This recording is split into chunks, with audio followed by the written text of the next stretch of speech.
अरे बाप रे, यहाँ तो इतनी सारी औरतें हैं। मिठाई तो सिर्फ 5 है, क्या करूं? हाँ, एक काम करती हूँ, आधे आधे मिठाई कर देती हूँ।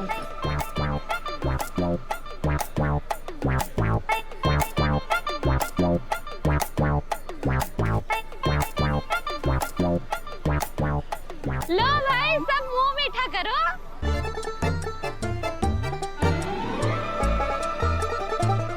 अरे भोली, ले तू भी मुंह मीठा कर।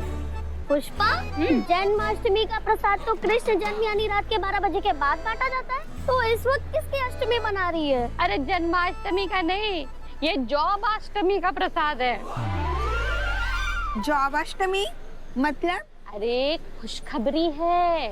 पुष्पा बहन, हाँ, मतलब इस उम्र में आप और गोपाल भैया। अरे अनु की सैलरी आई है, वो भी पूरे 35,000 की।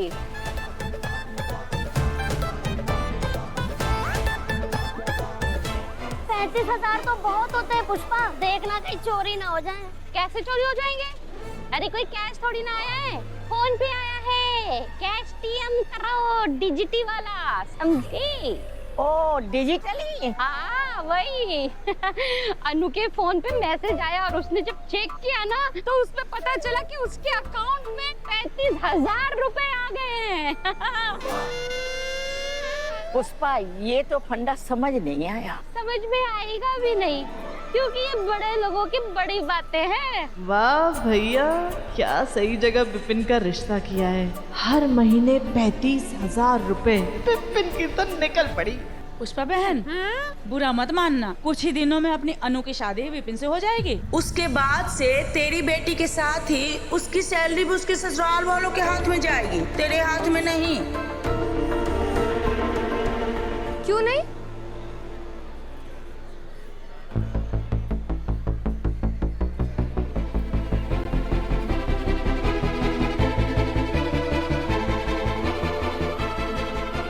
बिल्कुल सही कहा आप सबने।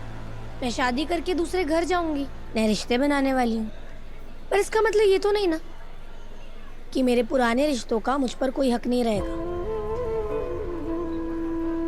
आज तक मेरे माँ बाप ने मुझे पाला पोसा, इतना बड़ा किया, मेरी हर खुशियों का ध्यान रखा है, और अब बारी मेरी है। बेटी पर, उसकी कामयाबियों पर, बेटी की तरक्की पर और उससे रिलेटेड हर एक डींगों पर भी माँ बाप का हक सबसे पहला होता है। ऐसी बातों से ना सिर्फ तालियां मिलती हैं, जिंदगी नहीं कटती। अरे एक बार कन्या का दान हो जाए ना, तो उसके साथ उसकी हर चीज का दान भी हो ही जाता है। अरे बेटी और बेटी में बहुत फर्क होता है। सही कहा आपने, होता होगा, पर अब है नहीं। जरा नजरें उठाकर देखिए, हम 2025 में जी रहे हैं। अब लड़का लड़की दोनों सेम है, इक्वल है। जो काम लड़के कर सकते हैं ना, आज के जमाने में लड़कियां भी बखूबी कर सकती हैं। जब देश के विकास में दोनों इक्वली कंट्रीब्यूट कर रहे हैं, तो घर चलाने में क्यों नहीं भला? जब एक लड़का अपने माँ बाप का कंधा बन सकता है ना, तो एक बेटी भी बन सकती है। इसलिए शादी के बाद भी और जिंदगी भर हमेशा मेरी सैलरी मेरे माँ बाप की ही होगी।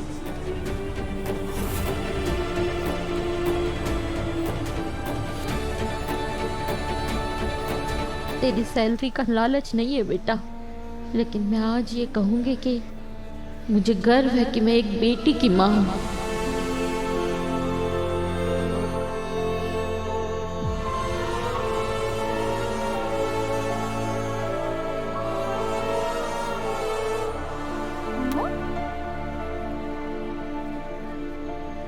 हेलो हेलो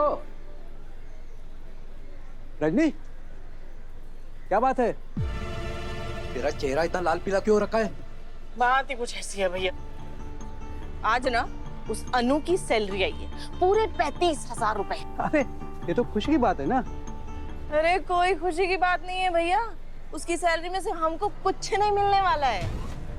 अभी आपकी प्यारी बहू रानी ने एक लंबा चौड़ा लेक्चर दिया और ये समझाया कि कैसे लड़का और लड़की एक बराबर होते हैं। इसका मतलब समझते हो आप?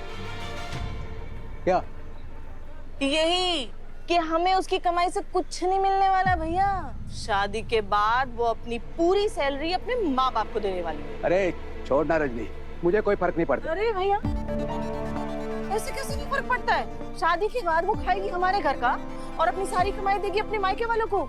Relax my dear sister, relax. मेरी बात सुन, जब 56 पकवानों का थाल हाथ लगने वाला हो ना, तो रोटी के लिए लड़ा नहीं जाता।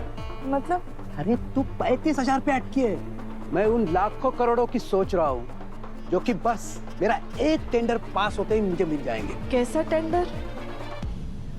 अरे वही, कई महीनों से आर्यवर्धन की कंपनी में अटका पड़ा है, पर मुझे पूरी उम्मीद है एक बार शादी हो जाए। ये शादी होते ही अन्नू हमारे घर की बहू है, ये वाला कार्ड यूज करूंगा और उस टेंडर को आराम से पास करवा लूंगा, समझे? अरे वाह भैया, बनने वाले हो आप ससुर जी। इन दिमाग आपका एकदम सासू जैसा चलता है।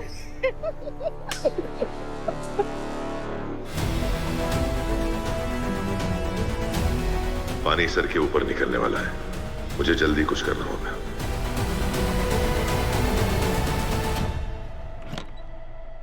कैसा है गुल्लू? मीरा मैडम अच्छे से जानती हैं कि जन्माष्टमी के दिन आर्यवर्धन सर घर जरूर आएंगे, इसलिए उन्हें ढूंढते ढूंढते वो यहाँ तक पहुंच गई। पर समझ नहीं आ रहा कि कब तक और कैसे मीरा मैडम से मैं ये सच छुपा पाऊंगा।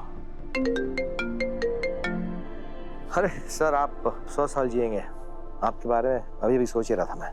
तुम हो कहाँ वैसे? सर पानी। सर आपके घर पे और एक छोटी सी प्रॉब्लम हो गई यहाँ पे। क्या? आपको ढूंढते ढूंढते मीरा मैडम भी यहाँ पहुँच गई। I know.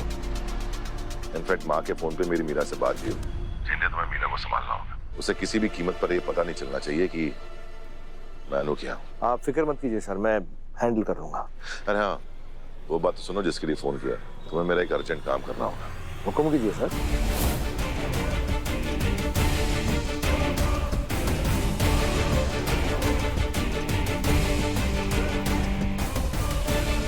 ठीक है सर।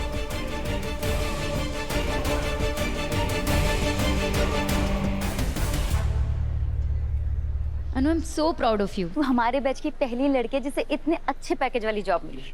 यार ये सब कुछ आर्य सर की वजह से ही पॉसिबल हो पाया है। तू खुद सोच, उस दिन उनका कॉलेज में आके स्टेज पे सबके सामने मेरे लिए स्टैंड लेना, घर पे आना, मुझे नौकरी देना, ऑफिस में मेरा इतना ध्यान रखना। यार सिमरन, तुझे पता है आर्य सर ने ना मेरी जिंदगी में आके मेरी पूरी जिंदगी बदल दी है। हाँ हाँ, जैसे मूवीज में हीरो हीरोइन की जिंदगी बदल देता है ना, बिल्कुल ऐसे ही। बात तो तू सही कह रही है, मेरे आर्य सर ना किसी हीरो से कम नहीं है। अब तो मुझे तेरी वो मूवी वाली बात भी सही लग रही है। कौन सी वाली? अरे वो DDLJ वाली यार, कि नाम तेरा सिमरन है पर सिमरन वाले सारे काम तो मेरे साथ हो रहे हैं। अब तो मुझे सच में लग रहा है कि राहुल की तरह ही ना आर्य सर भी शादी में हाथ वाथ बटाने नहीं आए हैं, बल्कि शादी को तोड़वाने आए हैं। मैंने तो कहा ही था कि ले जाएंगे दिल वाले दुल्हनिया ले जाएंगे। पर सिमरन, पर क्या? पर यार मैं चाहती हूँ कि आर्य सर एक बार ना अपने दिल की बात मुझे तो बताएं खुल के, तब सब कुछ ठीक हो जाएगा। देख, तू ना माता रानी पे विश्वास रख, उन्होंने आज तक तेरा साथ दिया है ना, तो आगे भी देंगी, समझी?